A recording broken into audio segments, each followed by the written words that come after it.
Sandra Silva, bióloga, coordenadora do EVOA. Que 2 ou 3 características é que eu usaria para distinguir as aves? Essa é fácil. Se o animal tem penas, é uma ave. Portanto, é muito simples, é dos grupos mais fáceis de caracterizar, pois a partir do momento que tem esta característica, a pena definitivamente pertence então à classe das aves. Mas, obviamente, as aves têm outras características muito particulares que são comuns a elas e poderão ser comuns a outros grupos de animais, mas que no todo acabam por as caracterizar muito bem. As aves têm um bico, esse bico pode ser mais longo, mais curto, ter diferentes características, formas e, para além disso, elas têm também asas. Claro, as aves têm asas, podendo voar ou não. E garras. Têm umas patas que poderão ser mais fortes, mais pequenas, maiores, dependendo daquilo que elas se alimentam e do meio em que vivem. Vamos então ordenar estas aves. Como eu disse, elas têm características diferentes. Normalmente, os cientistas classificam as aves em várias classes, como o nome indica, desde os patos até aos pássaros. Sim, porque nem todas as aves são pássaros, mas todos os pássaros são aves, podem ter a certeza. Então vamos lá ver. Temos o grupo dos patos. Com certeza todos vocês, ao pensarem na palavra pato, reconhecem uma série de características que lhes estão associadas.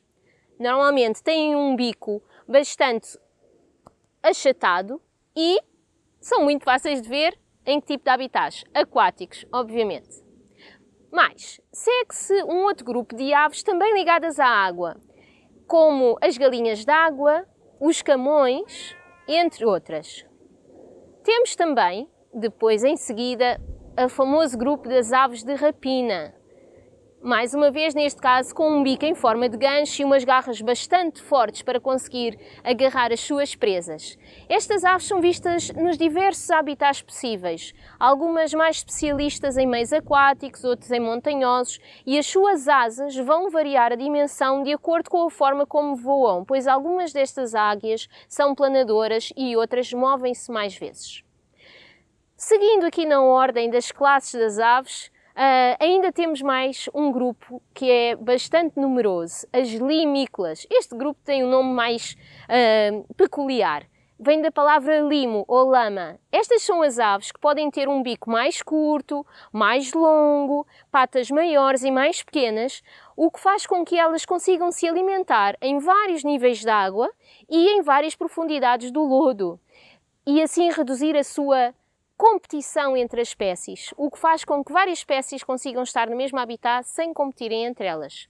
Para além das limícolas, existem então os passeriformes, ou pássaros, o grupo mais conhecido, que são aves que também se vêem por todo o lado, que normalmente são aves canoras. Estamos a ouvir agora uma, que gostam muito de vocalizar e utilizam a vocalização para vários fins, desde chamar outros indivíduos até para funções territoriais. E podem fazer um ninho em árvores, muitas vezes em árvores, mas também em caniço e outros tipos de plantas. Vamos concretizar para uma área. Vamos falar agora aqui do sítio onde estamos.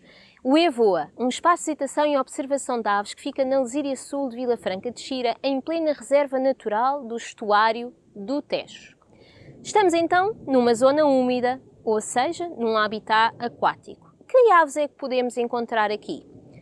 Tenho aqui uma cábula, uma ajuda. Este mapa, que tem também um mapa das lagoas, no seu interior tem uma lista com 72 fotografias de aves, que são as que normalmente são mais observadas por aqui. Ela está dividida pelos grupos que já falámos, as tais classes. Começa com os patos, e temos aqui alguns dos patos mais fáceis de observar nas lagoas. Este é um dos grupos mais numerosos que nos visitam. Segue-se um grupo que eu ainda não tinha referido, que é o grupo das garças. Também as garças, que têm um bico bastante forte e têm um pescoço que faz um S, que consegue esticar e encolher, são bastante fáceis de observar aqui. A garça real, a garça vermelha, os garçotes. Temos depois os flamingos, que estão à parte, não dentro do grupo das garças, mas os flamingos são também uma das espécies mais queridas aqui no estuário do Tejo e mais emblemáticas. Segue-se depois o grupo das galinhas d'água, como temos o caso do camão, que é uma das espécies que é mais procurada aqui nas nossas lagoas. Uma ave já bastante grande, azul, petróleo, com um bico vermelho e umas patas enormes que fazem lembrar dinossauros. Temos também o grupo das rapinas e a mais comum aqui é a águia sapeira. E é sapeira não de sapo, mas de sapal, que é o habitat mais comum aqui no estuário, o habitat de transição, que por vezes está debaixo d'água e outras vezes fora d'água. E segue-se o numeroso grupo das limícolas. As limícolas ocupam todo este espaço aqui, até aqui, portanto 3 folhas, e são as tais aves que reduzem a competição entre elas por terem diferentes tamanhos de patas e de bicos, o que faz com que se alimentem de minhocas, de bivalves e de outros seres que vivem no lodo, sem competirem entre elas por terem diferentes formas de lhes chegar. E finalmente, o grupo dos passeriformes, ou pássaros, que são as tais aves mais pequenas, habitualmente, se bem que o corvo também é um pássaro, que cantam e que nos brindam com as suas canções, em especial de manhãzinha e ao final do dia. Algumas dicas para conseguir encontrar as aves, em especial agora neste mês de setembro. As aves são muito generosas e podem encontrá-las até mesmo sem sair de casa.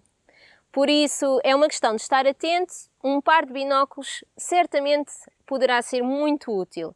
Isto, pois, porque a máquina fotográfica só vai focar aquilo que nós virmos e nem sempre os nossos olhos são suficientes para conseguirmos encontrar onde estão as aves. Outra dica muito importante poderá ser a altura do dia. Os passeriformes, ou os pássaros, em geral, estão mais ativos ao amanhecer e ao anoitecer. Por isso, poderá ser uma boa ideia aproveitar e ver um nascer do dia ou um pôr do sol aí junto à zona de residência ou num parque ou zona aquática e aproveitar para além de usar a visão, usar a audição para identificar e localizar as aves. Depois é só fazer um tiro certeiro com a máquina fotográfica e terá uma excelente fotografia certamente.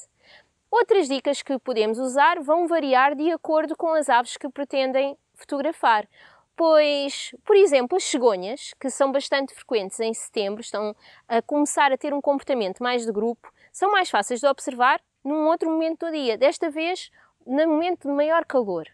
No entanto, atenção que quando estamos a falar do meio-dia, as fotografias poderão ficar um bocadinho mais branquiçadas. Por isso, atenção à forma como é tirada a fotografia nessas alturas em que a luz está mais, como se costuma dizer, branca.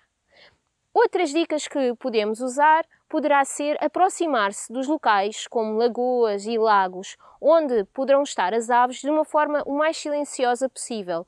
Isto permitirá que as aves que lá se encontrem se mantenham junto ao local de onde acede. E por que não procurar locais com observatórios e ficar por lá algum tempo e aguardar, tal como os pescadores fazem, que as aves se aproximem? Um dos locais que poderá utilizar para conseguir uma boa fotografia em setembro é precisamente aqui os observatórios do Evoa. Atualmente temos 7 observatórios, alguns deles são melhores no período da manhã e outros no período da tarde. Isto porque temos que ter em conta também a orientação do sol. Assim, as nossas lagoas, que são 3, têm características diferentes, profundidades, formatos das ilhas, que atraem diferentes grupos de aves. É importante aqui também ter em conta as marés, pois as aves aqui andam ao ritmo das marés. Se quiser ver mais aves nas nossas lagoas, o ideal será vir ter connosco na maré cheia. Para dúvidas também poderá contactar-nos, estaremos aqui para ajudar. Os nossos abrigos têm características especiais que permitem uma boa aproximação das aves sem que elas nos vejam e que permitam fotografias também com alguma proximidade e diferentes perspectivas, até mesmo junto à linha d'água. Por isso, é uma questão de vir experimentar. Exato. Que cuidados devemos ter ao fotografar? Para além destas dicas que já referi, nós podemos ir preparados com uma roupa que passe mais despercebida. Normalmente tons terra e tons verdes acabam por ser mais úteis. O branco será uma das cores a evitar, pois as aves associam muitas vezes o branco a perigo. E, por exemplo, até o camão utiliza no seu rabinho o branco como um código Morse para avisar se é um perigo aéreo ou terrestre. Isto é só uma dica. Mas outras questões muito importantes são relativamente ao ruído. Podemos colocar o nosso equipamento na forma menos ruidosa possível e, ao nos deslocarmos até ao local, mais uma vez procurar, como se costuma dizer, fazer pezinhos de lã e aproximarmos-nos, se possível, de uma forma mais sorrateira, ou seja, baixando a cabeça e o corpo, de modo a fazermos uma área um pouco menor e menos interpretada como perigosa para as aves. Outra situação a ter em conta é respeitar as regras do espaço. Por vezes, nos abrigos existem proteções e isso está lá por algum motivo, ou mesmo ocultações de luz. Ainda poderá ser importante respeitar a questão da distância à janela. Em alguns locais, quando as janelas são maiores, poderá ser vantajoso não se aproximar do vidro, pois, ao fazê-lo, as aves poderão vê-lo. Existem muitas outras dicas que são específicas de cada local, mas obviamente nunca trazer nada quando vai para a natureza, nem deixar lá nada. Por isso, divirtam-se, boas fotografias, mantendo e respeitando a tranquilidade das aves. E quais são as principais ameaças que as nossas aves sofrem? Podemos referir sinteticamente as alterações de habitat, as alterações climáticas, como as mais importantes. Mas elas, dentro de cada uma, poderão ter aqui algumas nuances e algumas situações que em alguns grupos serão mais importantes do que noutros. Em muitos locais, os habitats das aves têm vindo a ser alterados, substituídos, modificados pelo ser humano. Isto, por vezes, deixa de permitir que as aves utilizem esses locais, em especial nas aves migratórias, que são aves que fazem grandes deslocações, por exemplo, no nosso caso, do norte da Europa para a África. Elas precisam de fazer várias paragens, não necessariamente ficando muito tempo em cada uma das paragens, mas se nós destruirmos ou reduzirmos a qualidade de determinado habitat na sua rota, isso poderá condicionar toda a população em redor. Essa é uma das circunstâncias que ainda fica mais fragilizada, ou seja, quando falamos de aves migratórias, tudo o que são alterações na sua rota, mesmo que seja num só local, poderão prejudicar toda a população daquela espécie. Relativamente às alterações climáticas, notamos que têm vindo a ocorrer várias diferenças e as aves vêm se adaptando a isso, alterando a época em que nidificam ou o local. Por exemplo, muitas aves aquáticas têm vindo a deslocar-se cada vez mais para norte, do ponto de vista da latitude, para conseguir melhores habitats e hoje em dia são vistas em locais onde antigamente não nidificavam.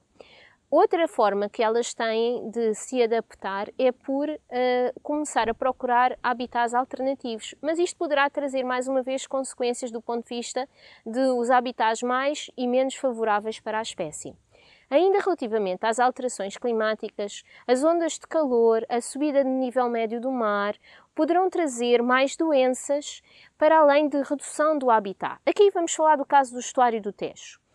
Com o aumento do nível médio do mar, a área disponível para as aves se alimentarem no lodo na maré vazia virá a ser reduzida. E, por sua vez, ao subir a maré, as zonas de refúgio de maré que estão junto à zona de sapal também poderão ser limitadas na sua extensão. Por isso, esta também é uma das condicionantes mais importantes atualmente aqui no estuário do Tejo. E qual é a importância das aves para o equilíbrio dos ecossistemas? As aves poderão estar em vários níveis tróficos. O que é isto? Calma, não se assustem. Se são presas, se são predadores. Muitas delas, como as águias, são predadores e poderão predar outras aves ou outros animais. Ao fazerem isso, podemos dizer muitas vezes que elas são uma espécie de chapéu ou umbrella, estão no topo da cadeia trófica. Mas, ao fazerem isso, elas também controlam a saúde das populações das aves ou de outros grupos de animais das quais elas se alimentam, reduzindo, por exemplo, situações de doenças entre algumas das espécies de animais. Pois, como imaginam, as águias vão se alimentar das aves mais fáceis de apanhar e, por sua vez, as aves mais fáceis de apanhar, ou os coelhos ou qualquer outro animal, serão provavelmente alguns animais que estejam doentes ou debilitados. E esta é uma forma da natureza controlar e gerir as doenças. Por isso, as aves, em especial estas aves que estão no topo da cadeia trófica, são fundamentais para controlar e manter o equilíbrio dos ecossistemas. Mas as outras aves, como por exemplo as limícolas, que se alimentam na zona do lodo, também são muito importantes até como indicadores de qualidade do habitat. E isso para nós humanos é fundamental, pois nós gostamos de viver num ambiente saudável e de nos rodearmos de locais com muita biodiversidade. E isso contribui para a nossa saúde também mental, mas poderão ser um indicador ainda de que alguma coisa ou alguma situação está mal num ecossistema e, nesse caso, as aves poderão alertar-nos para esse facto. Por isso, realmente, para nós, não só do ponto de vista da beleza que elas nos dão, que nos traz um conforto emocional que é muito importante, mas também elas, enquanto até mesmo alimento, pois algumas das aves são cinegéticas, elas foram e continuam a ser um grupo animal muito importante para nós humanos e para os ecossistemas. Quantas espécies de aves existem em Portugal? Faz ideia? Efetivamente, são poucas as pessoas que têm uma ideia da biodiversidade a nível das aves existentes em Portugal. Estamos muito familiarizados com o pato real, com o pardal, mas existe todo um leque de espécies a descobrir. Por exemplo, só aqui no estuário do Tejo são mais de 200. Mas se formos a outras zonas de Portugal, o número vai subir e bastante. Aconselho-vos a pesquisar na internet e descobrir quantas espécies diferentes poderão ser vistas em Portugal e ilhas. Mas agora uma outra questão relativamente a esta situação. Como é que poderíamos saber mais sobre este grupo de aves? Atualmente existe imensa informação na internet, às vezes até podemos ficar meio perdidos, mas um bom guia de aves, neste caso, poderá ser de ajuda e existem vários disponíveis, desde mais simples, como um folheto, até livros que poderão ter mais ilustrações, mais fotografia. Poderão escolher o que vos for mais interessante para vós. Até recentemente os próprios fotógrafos nacionais editaram livros sobre a nossa biodiversidade de aves. Portanto, é uma questão de explorar o que há por aí e saber um pouco mais. Para além disso, de tempos a tempos, também aqui no EVOA ou noutros locais, vão sendo realizados workshops de identificação de aves, alguns deles disponibilizados também nas plataformas online. Por isso, é uma questão de procurar. Apesar da fauna, e em especial do ponto de vista das aves, em Portugal não ser muito bem conhecida por todos, as pessoas, e muitos hoje em dia, têm vindo a dedicar-se a esta atividade. Sim, este é o grupo de animais que mais curiosos têm hoje em dia para se dedicarem à prática da fotografia. Por que será que isto acontece? Eu penso que será porque as aves são muito, muito bonitas.